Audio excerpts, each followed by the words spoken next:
প্রভুর সাথে যখন আপনি একটা আলাদা সময় আপনার জন্য রাখবেন, যখন আপনি তার সাথে কথা বলবেন, এই সংসারের সমস্ত কিছু, এই পৃথিবীর সমস্ত কিছু, যা কিছু আপনাকে ডিস্টার্ব করছে, যা কিছু আপনাকে কষ্ট দিচ্ছে, দুঃখ দিচ্ছে, সবকিছু তাকে দিন। আর তিনি বলছেন, আমি আমার আনন্দ তোমাদেরকে দেব, আমি আমার শান্তি তোমাদেরকে দেব।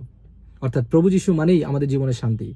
প্রভু যিশু ছাড়া অন্যান্য যা কিছু আছে, তার সমস্ত কিছু আপনাকে কিছুদিনের জন্য ফল দিতে পারে, কিন্তু এন্ড অফ দ্য ডে আপনাকে কিন্তু সাফারিং করতে হবে। কিন্তু প্রভু যিশুর সাথে যা কিছু আমরা সাফারিং করি, এন্ড অফ দ্য ডে আমরা আনন্দিত থাকবো। একদম বিপরীত। বুঝতে পেরেছি? ঈশ্বর আপনাদেরকে প্রত্যেককে আশীর্বাদ করুক। আর অবশ্যই মনে রাখবেন, যদি আপনি দাবি করছেন আপনি খ্রিস্ট বিশ্বাসী, যদি আপনি মনে করছেন হ্যাঁ আমি খ্রিস্টের সন্তান, আমি প্রভুর সন্তান, কোনো কিছুই আমার হাসিকে কেড়ে নিতে পারবে না। আমি হাসতে থাকবো, আমি আনন্দিত থাকবো। লোকেরা আমাকে গালাগালি